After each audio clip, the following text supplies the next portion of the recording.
दोस्तों, आज हम एक ऐसी अद्भुत कथा सुनेंगे जो ये सिखाती है कि भगवान के नियम और कर्मों का रहस्य कितना गहरा है। ये कहानी है एक साधारण ग्वाले नंदू की, जिसकी सच्ची भक्ति ने स्वयं श्री कृष्ण को प्रकट होने पर विवश कर दिया। बहुत समय पहले रामगढ़ गांव में नंदू नाम का एक ग्वाला अपनी पत्नी सुरभि के साथ रहता था। वो रोज सुबह अपने मवेशियों को पास के पहाड़ों पर चराने ले जाता और शाम को उन्हें लेकर घर लौट आता। एक दिन जब नंदू घर से निकलने लगा तो उसने पत्नी से कहा, आज मैं श्री कृष्ण की मूर्ति पर मक्खन चढ़ाना चाहता हूं। हमारी हैसियत चाहे कितनी भी छोटी हो, पर मैं चाहता हूं कि प्रभु को घर का ताजा मक्खन अर्पित करूं। पत्नी ने हल्की मुस्कान के साथ कहा, ठीक है, पर मवेशियों का ध्यान रखना मत भूलना।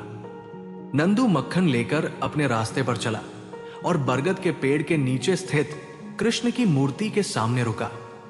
उसने श्रद्धा से प्रार्थना की और मक्खन का घड़ा मूर्ति के सामने रख दिया। जब वो शाम को लौटा तो देखा कि घड़ा खाली है। मक्खन पूरी तरह गायब हो चुका था। नंदू की आंखें खुशी से चमक उठीं। प्रभु ने मेरी भेंट स्वीकार कर ली। उस दिन के बाद से ये उसका नियम बन गया। प्रतिदिन वो ताजा मक्खन लेकर मूर्ति के सामने अर्पित करता और वापस लौट आता। उसकी मासूम श्रद्धा देखकर श्री कृष्ण प्रसन्न हुए। एक दिन वे स्वयं उसके सामने प्रकट हो गए और बोले, नंदू, तुम्हारा प्रेम और सादगी ने हमें बांध लिया है। तुम्हारा मक्खन हमें बहुत प्रिय है। नंदू हाथ जोड़कर बोला, प्रभु, ये तो मेरा सौभाग्य है। मैं प्रतिदिन आपको मक्खन अर्पित करूंगा।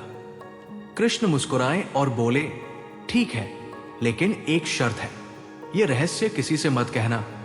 नंदू ने वचन दिया, प्रभु, यह बात मेरे होठों से कभी बाहर नहीं जाएगी। एक दिन नंदू ने भोलेपन से पूछ लिया, प्रभु, आप दिन रात खड़े रहते हैं, थकते नहीं क्या? कभी बैठते क्यों नहीं? कृष्ण हंसकर बोले, मनुष्य बड़ा विचित्र है।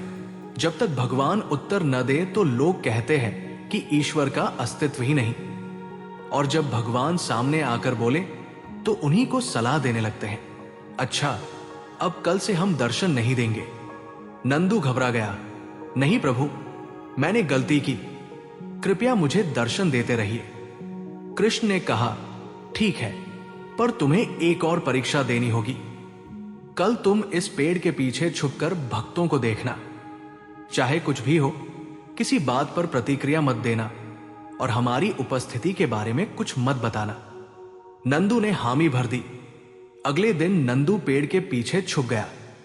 सबसे पहले एक व्यापारी आया। वो एक भारी थैली भरकर धन लाया और मूर्ति के सामने रखकर बोला, प्रभु, मेरे कारोबार में उन्नति हो। प्रार्थना करके वो थैली वही छोड़कर चला गया। कुछ देर बाद एक गरीब आदमी आया। उसने मूर्ति के सामने झुककर कहा, भगवान, मेरे परिवार के पास खाने तक को नहीं है, कृपया हमारी मदद कीजिए। जैसे ही उसने देखा कि वहां पैसे की थैली रखी है, उसकी आंखों में चमक आ गई। वो बोला, प्रभु, आपने मेरी प्रार्थना सुन ली। अब मैं अपने बच्चों का पेट भर पाऊंगा। और वो थैली लेकर चला गया। इसके थोड़ी देर बाद आया एक सपेरा, भोला राम। उसने कहा, प्रभु, मैं लोगों को विषैले सांपों से बचाता हूं, लेकिन मेरा जीवन हर पल खतरे में रहता है। कृपया मुझे और मेरे परिवार को सुरक्षित रखें। इतना ही हुआ था कि व्यापारी अपने साथियों के साथ लौटा। उसने देखा कि थैली गायब है और भोला राम प्रार्थना कर रहा है। व्यापारी ने तुरंत उस पर चोरी का आरोप लगाया।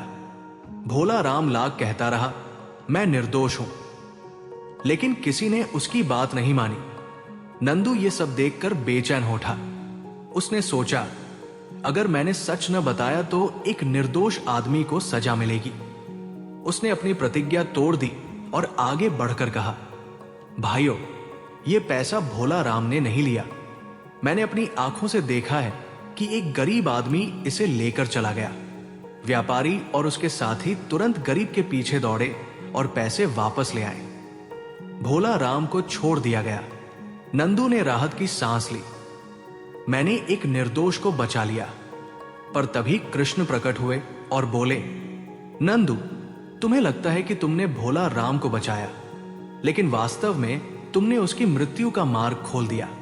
नंदू हैरान होकर बोला, प्रभु, यह कैसे संभव है?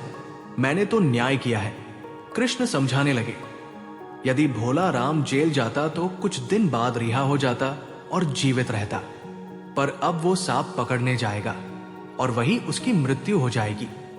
वो गरीब आदमी उस धन से अपने परिवार को भूख से बचा सकता था, लेकिन अब उसे पहरेदार पकड़ लेंगे और उसका परिवार तड़प कर मर जाएगा।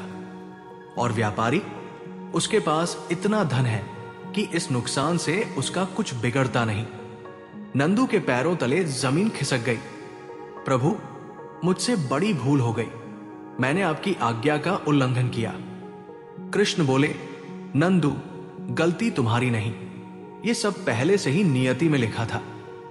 हमने तुम्हें इसलिए रोका था ताकि तुम भाग्य के प्रवाह में हस्तक्षेप न करो। याद रखो, मनुष्य का धर्म केवल कर्तव्य करना है, फल और परिणाम भगवान के हाथों में होते हैं। इतना कहकर श्री कृष्ण अंतर्धान हो गए। नंदू गहरी नम्रता के साथ घर लौटा। उसके जीवन की दिशा बदल चुकी थी। अब वो समझ चुका था, भक्ति सच्ची होनी चाहिए, लेकिन भाग्य और फल पर भगवान का ही अधिकार है। आपके अनुसार जीवन में सबसे महत्वपूर्ण क्या है? सच्ची भक्ति या कर्तव्य पालन? अपना उत्तर कमेंट में जरूर लिखें। अगर आपको यह वीडियो अच्छा लगा हो तो वीडियो को लाइक और शेयर जरूर करें, और ज्ञानार्थ प्रवेश परिवार से जुड़ने के लिए चैनल को सब्सक्राइब करें, क्योंकि आगे की यात्रा और भी गहरी होने वाली है। धन्यवाद।